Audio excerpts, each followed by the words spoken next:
গল্পের সেরা গল্পের চ্যানেলে আজকের নিবেদন প্রতাপ সান্যালের লেখা জীবনের গতিপথ। সৌম্যর বাঁ কপাল থেকে এখনো রক্ত পড়ছে, ডান চোখের তলাটা নীল হয়ে ফুলে গিয়েছে, সারা গা হাত পায়ে অসহ্য যন্ত্রণা। 25 বছরের জীবনে কোনোদিন মার খায়নি সৌম্য, আর আজকের মতো সে তো জীবনে কল্পনাও করতে পারেনি।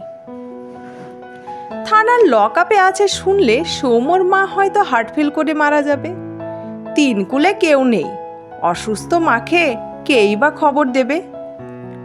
দিন চলে যাবে, রাত হবে। রাতেও যখন সৌম্য মায়ের জন্য খাবার আর ওষুধ নিয়ে ফিরবে না, তখন ওই শরীর খারাপ নিয়ে রাস্তায় রাস্তায় খুঁজে বেড়াবে সৌম্যকে। তারপর হয়তো কোনো গাড়ির তলায় চাপা পড়ে। না, সৌম্য আর ভাবতে পারছে না। উচ্চ মাধ্যমিক পাশ করার পর কতবার মাকে বলেছিল, মা আমি আর পড়াশোনা করব না, কোনো কারখানায় চাকরিতে ঢুকে যাই, হাতের কাজ শিখে যা রোজগার করব তাতে আমাদের চলে যাবে। কিন্তু মা চেয়েছিল ছেলে বড় হবে, অনেক বড়। তাই কলেজের গণ্ডি পেরিয়ে সায়েন্স কলেজে MA SC করে PhD ও করতে আরম্ভ করেছিল সৌম্য। সব স্যারেরা বলতেন সে পোস্টডক করে অনেক বড় সায়েন্টিস্ট হবে, কিন্তু আজ থানার লকআপে বসে। অদৃশ্যের কি পরিহাস। সৌম্যর বাবা ছিলেন একজন বিখ্যাত ব্যবসায়ী। প্রভূত সম্পদের মধ্যে মা বাবা আর সৌম্যকে নিয়ে সংসার ছিল খুব সুখের, কিন্তু সে সুখ সৌম্যর জীবনে বেশি দিন স্থায়ী হলো না। বন্ধুদের মন রাখতে একটি একটি করে সব নেশায় আষ্টে পৃষ্ঠে বেঁধে ফেলে সৌম্যর বাবাকে। উড়ন্ত বেলুনের গায়ে ছিদ্র হলে যেমন চুপসে যায়, তেমনই অত বড় ব্যবসা আস্তে আস্তে শেষ হয়ে গেল।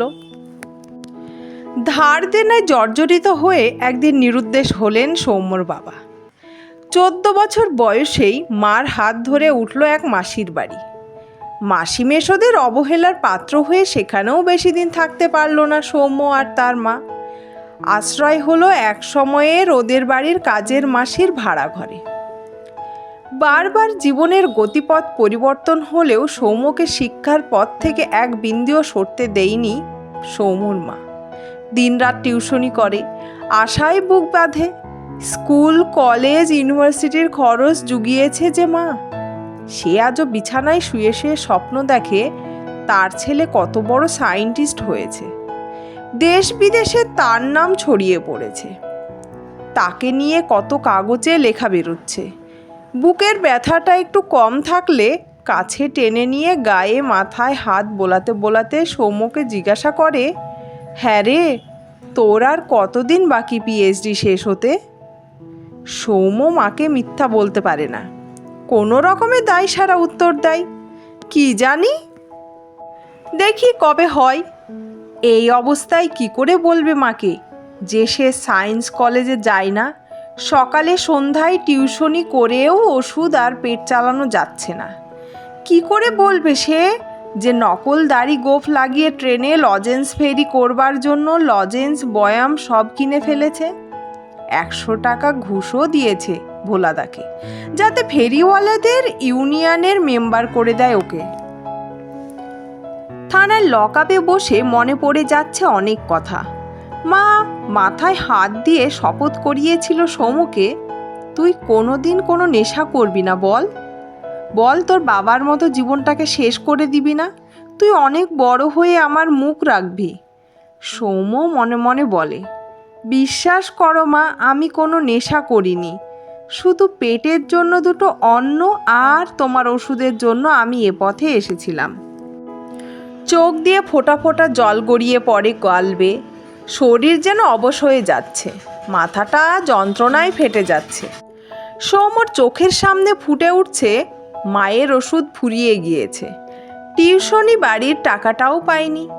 ওষুধের দোকানের বাচ্চুদা বলেছে, কি ব্যাপার বলতো, এত টাকা হয়ে গেল, সেটা না মিটিয়ে আবার ধার চাইছিস? দেখবি তোর মা তোকে পথে বসিয়ে তবে মরবে। বয়স হয়েছে, রোগেও কষ্ট পাচ্ছে, এবার তো গেলেই হয়, আমাকেও আর দেব না বলতে হয় না, তুইও বাঁচিস। বাচ্চুদার মুখের ওপর বিএসসিতে ফার্স্ট ক্লাস পাওয়ার জন্য মায়ের কিনে দেওয়া ঘড়িটা ছুঁড়ে দিয়ে বলেছিল, এটা বিক্রি করে তোমার দেনা শোধ করে নিও, আর একদিনও যেন আমার মায়ের সম্বন্ধে কোনো কথা তোমার মুখ থেকে না শুনি। বেদনায় ভারাক্রান্ত মন নিয়ে প্রায় দৌড়ে ঘরে ফিরে মাকে জড়িয়ে ধরে খুব কেঁদেছিল সৌম্য। আর মনে মনে বলেছিল, মা, আমি যে করে পারি তোমার ভালো করে তুলব, ওরা যা বলে বলুক, তুমি আমায় সে আগের মতো নিজে হাতে খাইয়ে দেবে, আমায় আদর করবে। সেই দিনই ভোলাদার সঙ্গে দেখা করেছিল সৌম্য।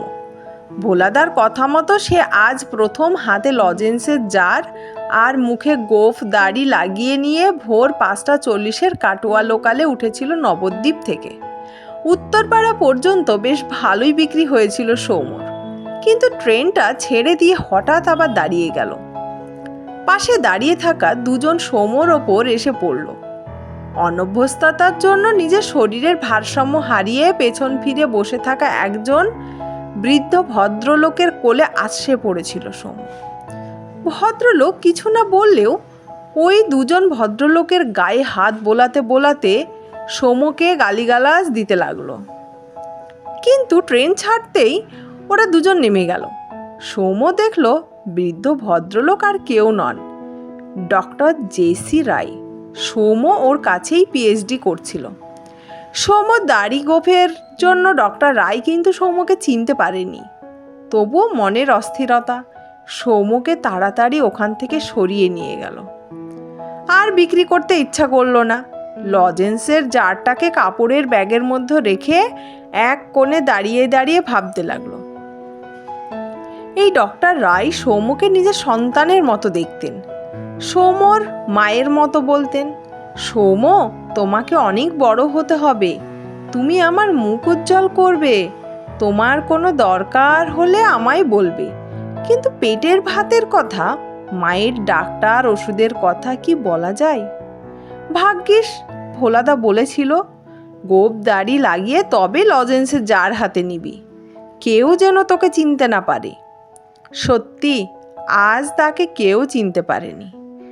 সৌম্য পাল এমএসসি, মৃত। লজেন্সওয়ালা সৌম্য এখন বাঁচার তাগিদে লজেন্সের জার হাতে নিয়ে নবদ্বীপ হাওড়া করছে। হঠাৎ সৌম্যর ওপর 2-4 জন লাফিয়ে পড়ল। কেউ চুলের মুঠি, কেউ জামার কলার ধরে কিল, চড়, ঘুষি মারতে লাগলো। সৌম্য প্রথমে কিছুই বুঝতে পারেনি। জার শুদ্ধ লজেন্স মাটিতে গড়াগড়ি খেতে লাগলো। তার মধ্যে কাপড়ের ব্যাগে রাখা বিক্রির টাকা পয়সাকে ছিনিয়ে নিল। সবাই মারতে মারতে বলতে লাগলো, লজেন্স বিক্রি করতে এসে পকেট মারি, এত নিরীহ ভদ্রলোকের ঘাড়ে পড়ে পকেট মারা। সৌম্য ততক্ষণে মাটিতে লুটিয়ে পড়েছে। ঠোঁটের পাশ দিয়ে রক্তের সঙ্গে শুধু একটা কথাই বেরিয়ে আসছে, বিশ্বাস করুন স্যার, আমি পকেট মারিনি। এই, তোকে বড়বাবু ডাকছেন। সৌম্য চোখ তুলে তাকালো, দেখলো তার সামনে একজন পুলিশ দাঁড়িয়ে। অনেক কষ্টে শরীরটাকে তুলে নিয়ে আস্তে আস্তে বড়বাবুর সামনে এলো সৌম্য। বড়বাবু বললেন, তোর নাম কি? সৌম্য এতক্ষণ লক্ষ্য করেনি বড়বাবুর সামনের চেয়ারে ডক্টর রায় বসে আছেন। সারা মুখটায় হাত বুলিয়ে দেখে নিল সৌম্য। তার নকল গোঁফ দাড়ি মনে হচ্ছে ঠিক আছে। মুখ নিচু করে উত্তর দিল, রতন, রতন সমাদ্দার। ডক্টর রায় চিৎকার করে উঠলেন, না, তোমার নাম রতন সমাদ্দার নয়, তুমি সৌম্য পাল। তুমি যখন বলেছিলে স্যার আমি পকেট মারিনি, তখনই আমি তোমায় চিনতে পেরেছি। ওই লোকগুলোর হাত থেকে উদ্ধার করার ক্ষমতা আমার ছিল না। অনেক কষ্টে পুলিশ তোমায় কোথায় রেখেছে জানতে পেরে তবে আমি এখানে এসেছি। এতদিনের ছাত্র তুমি, তোমার গলা আমি ভুল করব?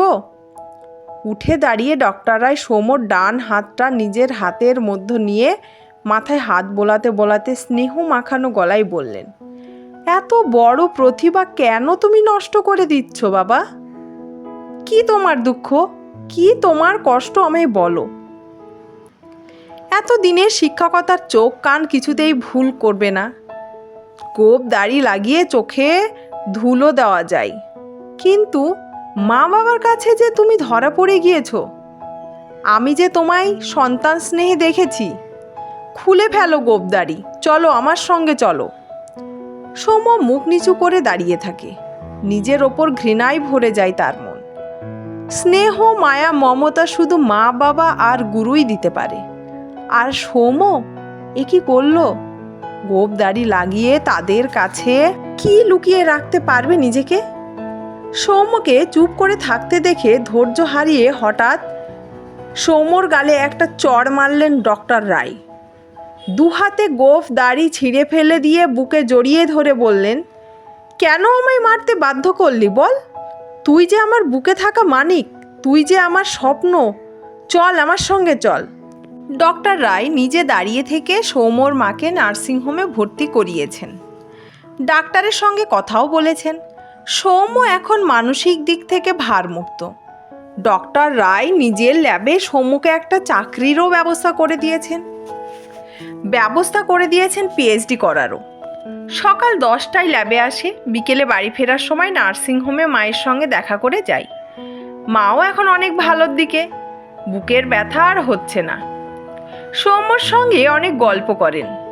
ডক্টর রায়ও মধ্যে মধ্যে নার্সিংহোমে এসে দেখে যান। সেদিন সকাল থেকেই বেশ বৃষ্টি হচ্ছে। সৌম্য ল্যাবে এসে দেখে ডক্টর রায় রিঞ্জের চেয়ারে চুপচাপ বসে কি ভাবছেন। সামনে পেপার ওয়েট চাপা একটা কাগজ এলোমেলো বাতাসে উঠছে। সৌম্য আস্তে আস্তে ডক্টর রায়ের কাছে এগিয়ে যায়। সৌম্যর উপস্থিতিতেও ডক্টর রায়ের সম্মিত ফেরে না। সৌম্য খুব নিচু স্বরে ডাকে, স্যার, স্যার, শরীর খারাপ করছে?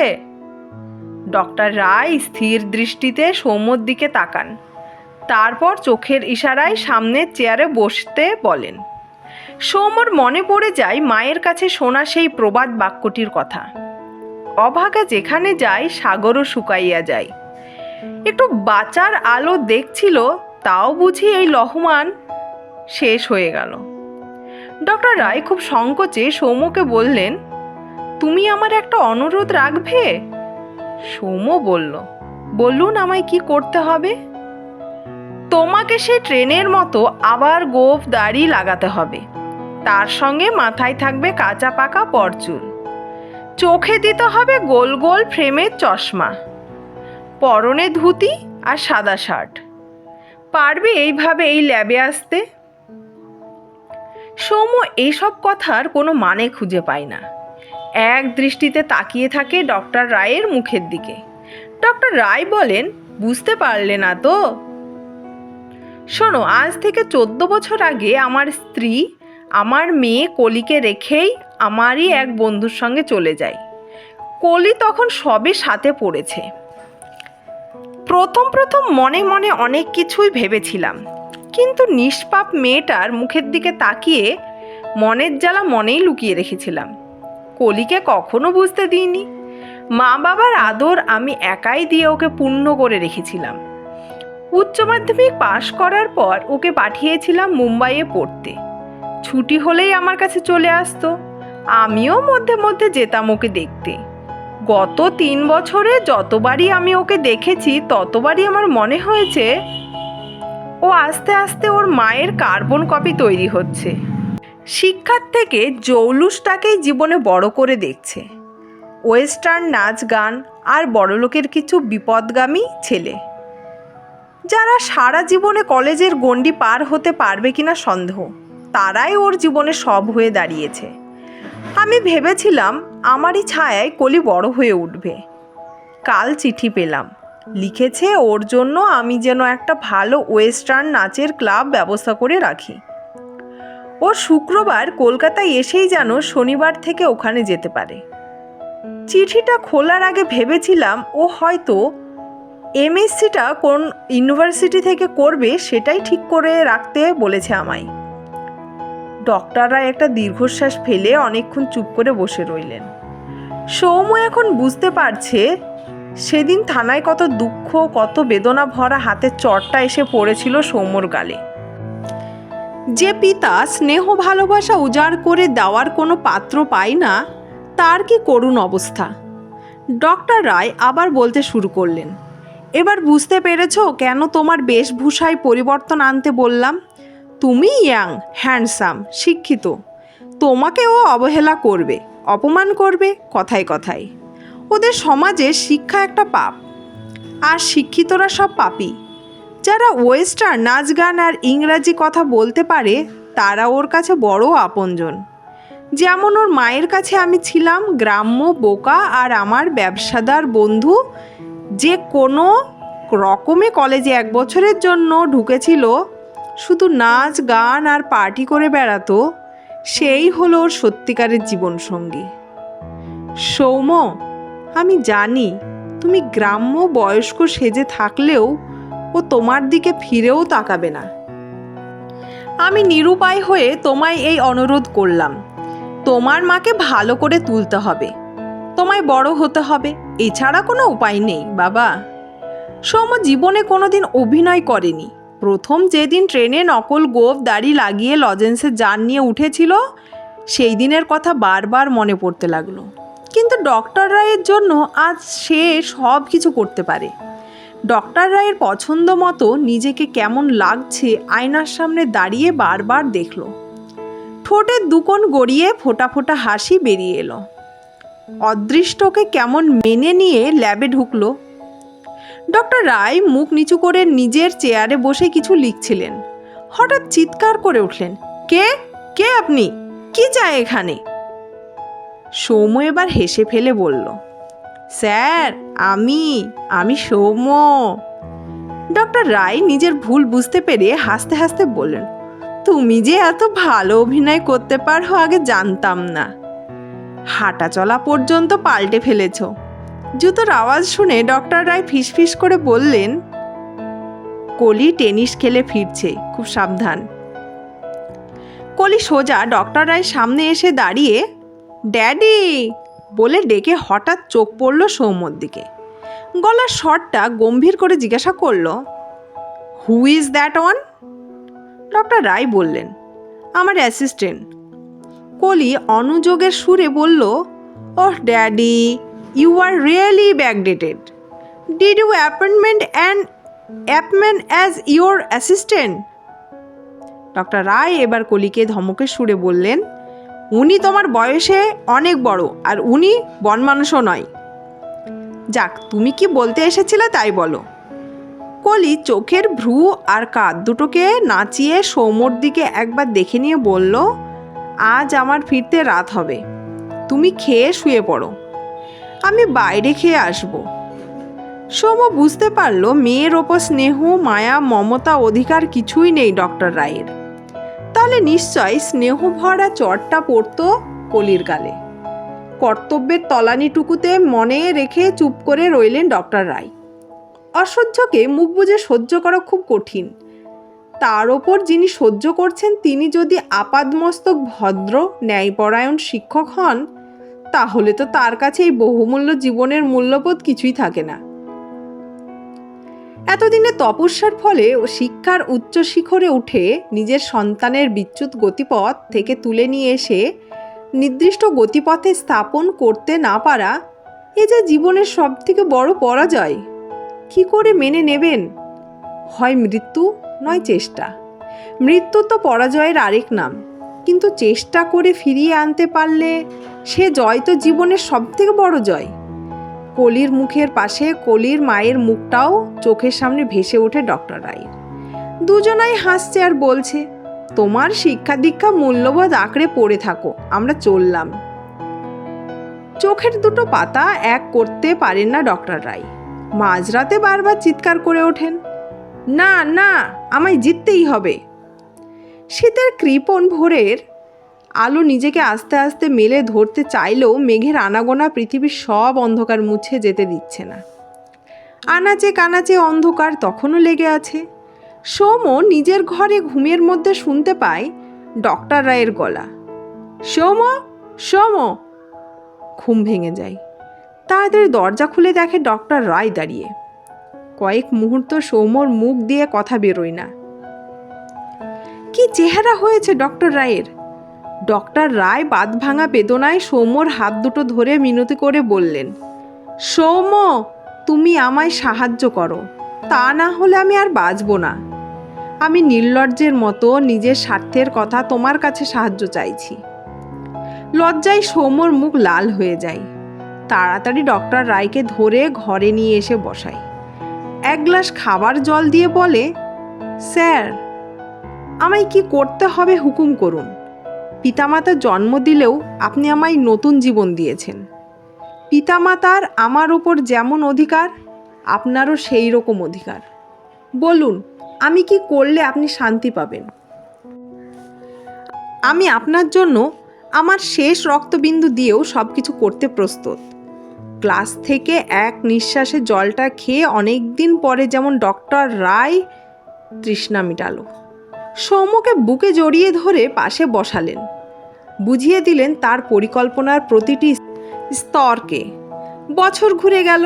সৌম্যর মা সুস্থ স্বাভাবিক জীবন শুরু করে দিয়েছেন। সৌম্যর জীবনও চলছে ডক্টর রায়ের পরিকল্পনার মতো। কয়েকটা লেখাও ইতিমধ্যে বিভিন্ন জার্নালে বেরিয়েছে।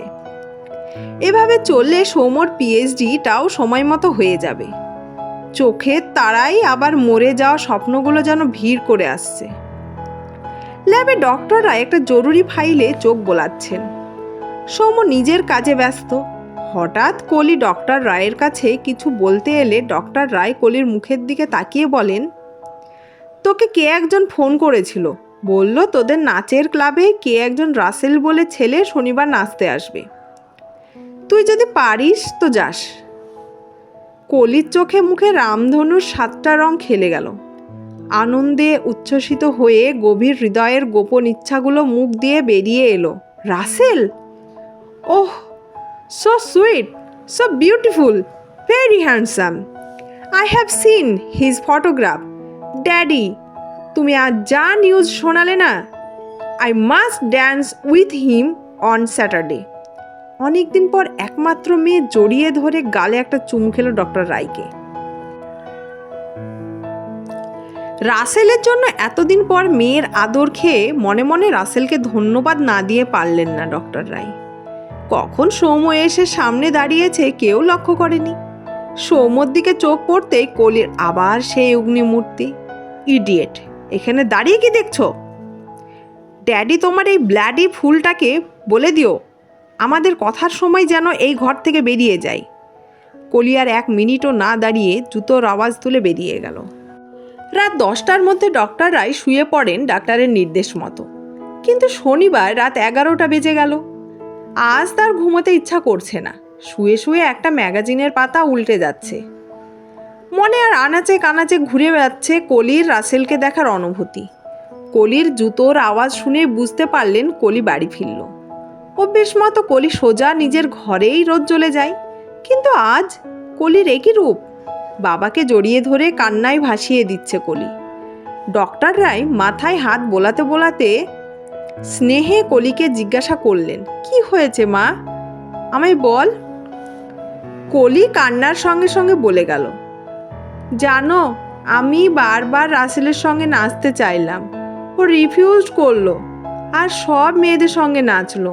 ওর গাড়ি আসেনি, আমি লিফট দিতে চাইলাম, আমার গাড়িতে না উঠে অন্য মেয়ের গাড়িতে নিজে যেচে লিফট নিয়ে চলে গেল। ডক্টর রায় কলিকে পাশে বসিয়ে বললেন, ভালো লাগার ওপর কারোর হাত নেই মা, হয়তো ওর তোকে ভালো লাগে না। কলি যেন আরও রাগে ফেটে পড়ল। আমার কি কম আছে ওই মেয়েগুলোর থেকে? না বাবা, আমি কিছুতেই হেরে যাব না, আমি জিতবই। ডক্টর রায় বলেন, মনে জোর আন, তুই জিতলেই আমার যে সব থেকে বড় জয় হবে। রাসেলের কাছ থেকে দিনের পর দিন অহংকারে আঘাত খেতে খেতে কলি অনেক পাল্টে গিয়েছে, কিন্তু প্রতিজ্ঞা থেকে সরে আসতে পারেননি। রাসেলকে তার চাই, যে কোনো মূল্যে পেতেই হবে রাসেলকে। সব বন্ধু বান্ধবদের দূরে সরিয়ে দিয়েছে নিজের জীবন থেকে। নাচের ক্লাবেও যেতে ইচ্ছা করে না, শুধু যাই একবার রাসেলকে চোখের দেখা দেখতে। যদি একবার রাসেলকে বলতে পারে, তুমিই আমার জীবনের সব। আজও ক্লাবে এসেছে শুধু রাসেলের টানে। ক্লাবের সামনেই দেখতে পেল রাসেলকে। একটু দৌড়ে গিয়ে সব লজ্জাকে দূরে সরিয়ে চিৎকার করলো, রাসেল! রাসেল ফিরে তাকালো কলির দিকে। কলি একবারে রাসেলের মুখোমুখি এসে দাঁড়িয়েছেন। রাসেলের ভাষাহীন চোখের তারায় চোখ মিলিয়ে কলি আবেগ জড়ানো গলায় বলে উঠল, রাসেল, আমি। কলিকে থামিয়ে দিয়ে রাসেলের ভারী গলার স্বর বেরিয়ে এলো, তোমার সব কথা শুনবো, কিন্তু তার আগে আমার একটা শর্ত আছে। কলি কাল বিলম্ব না করে বলল, কি শর্ত? আমি প্রাণ দিয়ে তোমার শর্ত রাখবো। রাসেলের স্বর যেন আরো গম্ভীর। তুমি যদি আমার বিয়ে করতে রাজি থাকো এবং তোমার বাবা মায়ের যদি তাতে মত থাকে, তবেই আমি তোমার কথা শুনবো। কলি সারা শরীর অবশ হয়ে গেল, মুখ চোখ হয়ে উঠল লাল, ঠোঁট দুটো কেঁপে বেরিয়ে এলো, রাজি। রাসেলের ঠোঁট বেয়ে গড়িয়ে পড়ল এক চিলতে হাসি, কিন্তু কলির চোখে তা ধরা পড়ল না। রাসেল বলল, কাল সকাল 10টায় আমি তোমাদের বাড়ি যাব, তোমার মা বাবার মত জানতে। বাড়ির ঠিকানাটা দাও।